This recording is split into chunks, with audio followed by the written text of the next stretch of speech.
Ahojte, tu je X-dielne Revcraft a ako som vám slúbil, keď už sme robili nejakú tú prípravu po zime, tak si ideme taktiež ešte vyleštiť auto.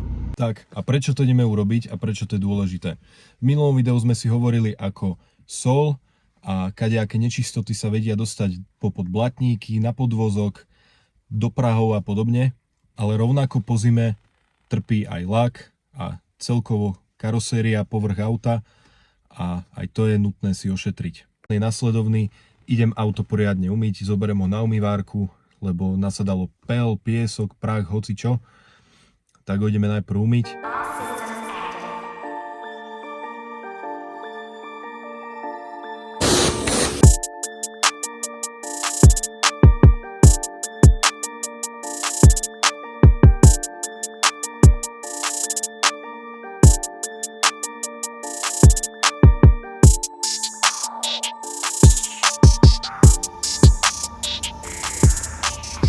Auto sme leštili keramickým voskom, ktorý má hneď niekoľko výhod. Pôsobí sám o sebe ako vosk, potom zahladí mikroškrabance a urobí celkový taký lesklý dojem a taktiež je odolný voči vode.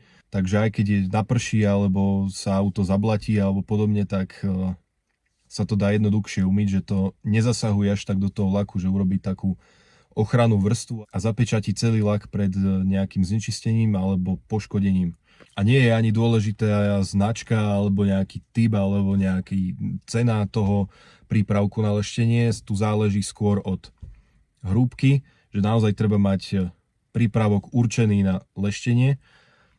Nie napríklad na brúsenie alebo podobne, lebo existujú aj také.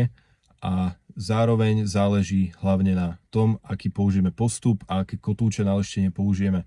V mojom prípade sme použili dva kotúče, žltý a modrý, kde žltý sme použili na dvere, ktoré boli predtým striekané. Zostávali tam také pomaranče ešte z farby, no tak to bolo treba aspoň nejak tomu pomôcť tým leštením, pretože ten žltý z mojej sady je hrubší a zase ten modrý bol jemnejší a tým sme preleštili viac menej zvyšok auta, pretože to stačilo naozaj iba tak jemne doťuknúť, aby to pridalo na celkovom výsledku.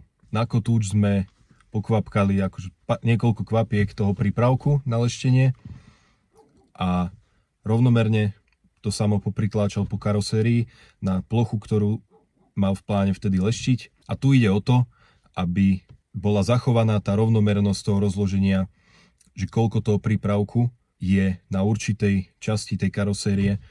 Ide o to, aby tým trením, ako sa to brúsi, tak to teplo, ktoré sa tam vytvára, nespôsobilo to, že sa ten lak teplom poškodí. My sme mali originál stroj, ktorý je používaný bežne na leštenie.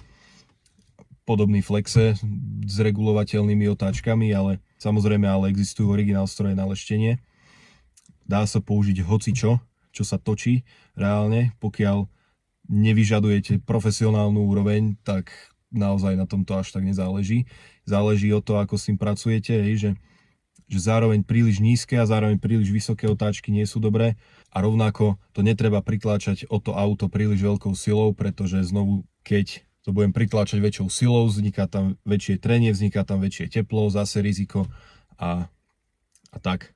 Je to celkovo veda sama o sebe, nie som až taký odborník na to, aby som vám dával nejaký špecifický profesionálny postup, iba som vám chcel ukázať, ako to robím ja a ako to robíme so Samom a aká je taká rutina, ktorú vždycky robíme po zime, aj čo sa týka starostlivosti o lak. A myslím si, že je to také minimum, ktoré každý vie urobiť doma sám, bez obáv a bez problémov. A naozaj má na to každý doma prostriedky. Rovnako následne po preleštení je veľmi dôležité prebytočnú pastu pozatierať do karosérie, najlepšie mikrovláknovou handrou alebo niečím veľmi podobným, že nech to nie je nejaká extra hrubá handra.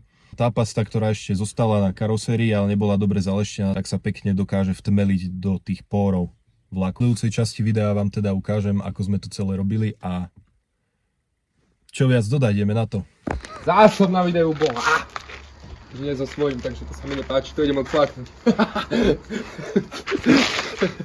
Kebe tak kokot, to čo máš za šampón? To mám šampón obloštiť? Veľa si dal. Ty si jebnutý. Ty nevieš, akú plochu idem robiť. No kámo. Inak ona bola zapnutá, to preto, no ne. Nemáš moc roztrička. Veď ja viem. Robíš. Nič, dobre.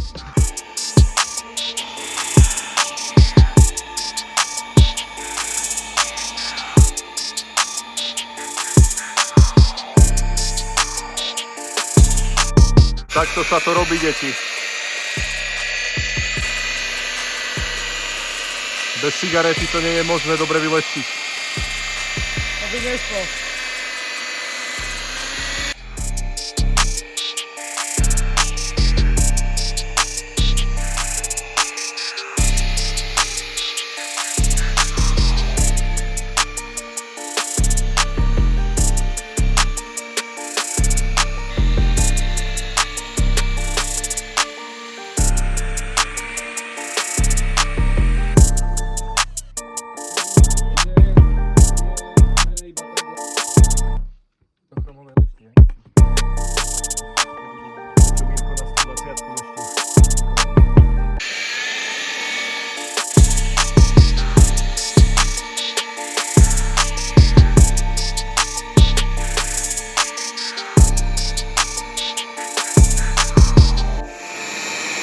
Dobre, prečo toto robíme?